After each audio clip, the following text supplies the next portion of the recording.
जय बालाजी दोस्तों, आपका राजनीतिक टॉक के चैनल में आज फिर से स्वागत कर रहा हूं। तो आज हम बात करेंगे जो युद्ध, खाड़ी युद्ध, यानी कि Iran Israel versus United nation का युद्ध जो काफी लंबे समय तक चल रहा था। पूरी फरवरी का युद्ध स्टार्ट हुआ। आज अप्रैल की जो 9 तारीख में इस युद्ध की समाप्ति की घोषणा की गई है। और सबसे इंटरेस्टिंग बात, इसमें मध्यस्थता कॉन्फ्लिक्ट कराने वाले का रोल, कंट्री का नाम है पाकिस्तान।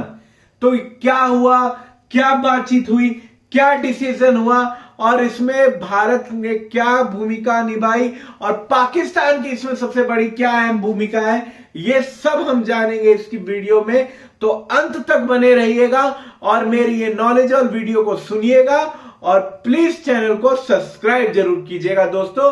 तो चलिए वीडियो स्टार्ट करते हैं, क्योंकि आज ईरान और यूनाइटेड स्टेट्स के बीच में युद्ध रुक गया है। और इसमें सबसे बड़ा सवाल यही है कि पाकिस्तान अचानक से एक पीस मेकर कैसे बन गया, कि शांति समझौता करने वाला कैसे बन गया।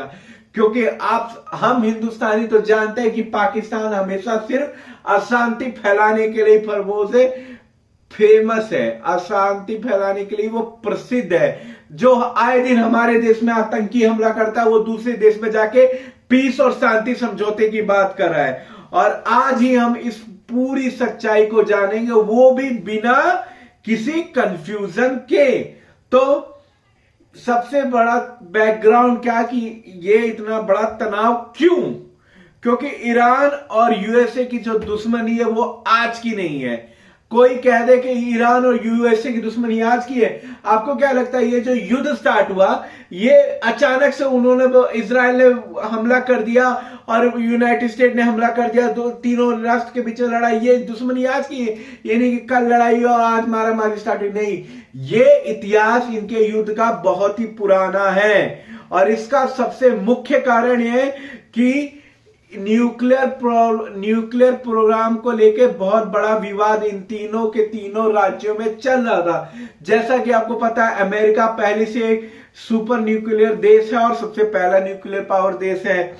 वही दूसरी ओर ईरान और इजराइल भी न्यूक्लियर पावर अपने आप को बनाने की कोशिश कर रहा है और इसके चक्कर में ईरान को अपना खतरा लग रहा है। और दूसरा सबसे मेन कारण इकोनॉमिक टेंशन, और अमेरिका ने ईरान पे कई तरह के आर्थिक प्रतिबंध लगा दिए थे इजराइल के सपोर्ट में। तीसरा है कि तीसरा सबसे मुख्य कारण है कि ईरान पे इतने प्रतिबंध लग गए कि ईरान खुद ब खुद मिडिल ईस्ट को अब कंट्रोल करना चाह रहा था। क्योंकि वो ये जानता था कि मिडिल ईस्ट आज के समय में जो खाड़ी देश है, जो बेसिकली पेट्रोल के लिए मशहूर है और आधे दुनिया का 25% तेल यहीं से जाता है। तो अगर वो इसको कंट्रोल कर लेगा तो बहुत कुछ कर लेगा। तो उसको मिडिल ईस्ट कंट्रोल करना था, जब अमेरिका ऑटोमेटिक मिडिल ईस्ट के कंट्रोल से दबाव में आ जाएगा। और इससे यही टेंशन ईरान को युद्ध पे झोंक दिया और वो अपने आप को कंट्रोलर बनना चाहता था। और दूसरी तरफ यूएसए का यही डर था कि ईरान न्यूक्लियर पावर भी बन सकता है भाई, क्योंकि ईरान अभी तक ड्रोन हमले कर रहा है, तो भैया न्यूक्लियर पावर तो बन सकता है। और ईरान को ये लगता है कि यूएसए उसकी प्राइवेसी में एक तरह से दखल दे रहा है। और इसी टेंशन को धीरे धीरे ये रीजनल भी हो जाता है और ग्लोबल क्राइसिस भी हो जाता है। क्योंकि ईरान मोमडन कंट्री में आता है और वो बेसिकली शियाओं का देश में आ जाता है, और इसके चक्कर में ग्लोबल क्राइसिस तो हुई है।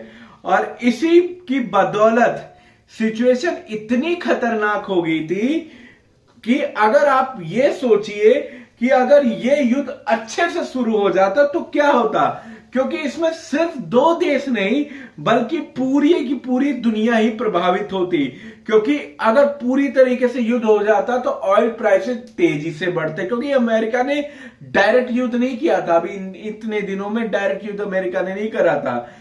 अगर वो डायरेक्ट युद्ध करता तो ऑयल प्राइसेस बढ़ते ही बढ़ते, ग्लोबल इकोनॉमिक हिल जाती, क्योंकि दुनिया का ये समय वैश्वीकरण का समय है।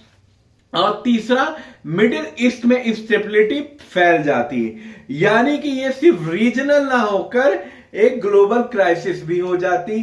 क्योंकि ये धार्मिक तो एजेंडा अलग है, जो इजराइल और अमेरिका का आरोप है कि भैया वो धार्मिक विवाद को ज्यादा पड़ता है, पर ये ग्लोबल क्राइसिस भी बन जाती। और इसी की ये इतनी सब टेंशन जो चल रही थी, इसी के बीच में पाकिस्तान की एंट्री होती है। और पाकिस्तान की एंट्री और उसका गेम चेंज किया था, क्योंकि इस वक्त पाकिस्तान सामने आया और उसने एक मध्यस्थ की भूमिका निभाई। मतलब दो लोग लड़ाई कर रहे हैं तो एक नहीं होता, कॉम्प्रो कराता है। हमारे गली मोहल्ले में लड़ाई हो जाती है तो दो लोग लड़ते हैं, दो पड़ोसी लगते हैं तो एक तीसरा पड़ोसी कॉम्प्रो कराने आता है ना, वैसी पाकिस्तान ने भूमिका निभाई कॉम्प्रो करवाने की। और पाकिस्तान ने ईरान और रूस के बीच कम्युनिकेशन शुरू कराया, बातचीत शुरू करवाई और डिप्लोमेटिक चैनल्स के जरिए उसने बातचीत करवाई। और दोनों पक्षों की टेंशन कम करने के लिए उन्होंने उसको मोटिवेट किया। दोस्तों ये सोचिए, पाकिस्तान मोटिवेट कर रहा है ईरान और अमेरिका को, और यानी ने समझिए पाकिस्तान ने एक ब्रिज का काम कर दिया। कभी कदार होता है कि गलत आदमी भी एक आध बार कोई सही काम कर देता, वही वाली बात है। और इसकी बदौलत सीज फायर हुआ। और सीज फायर कैसे हुआ कि पाकिस्तान ने जब मध्यस्थता करवाई, उसके बाद ईरान और यूनाइटेड स्टेट्स ने 2 हफ्ते के सीज फायर पर एग्री हो गए। मतलब 2 हफ्ते तक कोई भी युद्ध नहीं होगा इन दोनों देशों में। और सीज फायर का यही मतलब होता है कि कुछ समय के लिए अटैक्स रुक गए और बातचीत को मौका दिया गया। मतलब अटैक्स ना होकर बातचीत की जाएगी। और पर ध्यान रखिए, अभी भी यह है कि बातचीत की जाएगी, अगर नहीं बना तो क्या हो सकता है, क्योंकि ये कोई परमानेंट पीस तो है नहीं। और ये सिर्फ एक तरह से आप वीडियो गेम खेलते हैं ना कि आप एग्जिट भी नहीं मारे, सिर्फ एक पॉज मार दिए, तो ये एक पॉज है। और युद्ध सिर्फ पॉज है, पर एक चीज ध्यान दीजिए कि इसमें पाकिस्तान को बहुत बड़ा फायदा है। अब पाकिस्तान को इसमें क्या फायदा है तो चलिए जानते हैं। क्योंकि पाकिस्तान, आप ये सोचिए कि पाकिस्तान इतना लड़ाकू देश, लड़ने वाला देश, और पाकिस्तान पीसफुली बातें कैसे कर रहा है। इसमें पाकिस्तान को क्या फायदा हो रहा है? तो सबसे पहले कि पाकिस्तान की जो इंटरनेशनल इमेज बनी हुई है, कि उनकी इमेज तो आपको पता है खराब ही बनी है, और इसकी बदौलत वो पाकिस्तान अपने आप को खुद को पीस मेकर दिखाना चाहता है कि हम शांति समझौता करा सकते हैं और दुनिया में अभी क्रेडिबिलिटी बढ़ाना और अपने आप को शांति प्रिय और शांति मानने वाला कि हम बिल्कुल शांति चाहते हैं, हम युद्ध नहीं चाहते, हम तो मध्यस्थता भी करवाते, वो ये चाहता है। और इसका स्ट्रैटेजिक इंपॉर्टेंट ये होगा कि मिडिल ईस्ट पॉलिटिक्स में अपनी वो पकड़ मजबूत कर लेगा और बड़े देश, और उसने बड़े 2 देश को बीच के मेडिएटर बनकर अपनी पावर दिखा रहा है। क्योंकि अमेरिका और ईरान दोनों बड़े देश और उनका वो मीडिएटर बन गया, एक छोटा सा देश। तो इसकी रियलिटी चेक यही है कि पाकिस्तान ने सिर्फ मेडिटेशन नहीं की, मध्यस्थता नहीं कराई, फाइनल डिसीजन अभी भी ईरान और यूएसए के हाथ में, उसने भले ही वो करवा दी। और सबसे बड़ी बात, सीज फायर सिर्फ टेम्पररी है, दोनों देश के बीच अभी भी ट्रस्ट का इश्यू बना हुआ है, यानी सिचुएशन अभी भी सेंसिटिव है और इसका फ्यूचर भी बहुत घातक हो सकता है। और क्या हो सकता है ये जा सकता है, क्योंकि इसमें 2 पॉसिबिलिटी है। पहली पॉसिबिलिटी, क्या पता अभी सीज फायर को पालन किया पर सीज फायर कल को टूट जाए और फिर से क्या होगा, युद्ध शुरू हो सकता है, और या बातचीत भी आगे हो सकता है, क्योंकि 2 तथ्य निकल सकते हैं। और इन बातचीत में परमानेंट पीस की संभावना बन जाए, ये भी हो सकता है। और ये सब कुछ डिपेंड करता है पाकिस्तान पे नहीं, ये सिर्फ सब कुछ डिपेंड करता है ईरान और यूएसए के डिसीजन पर।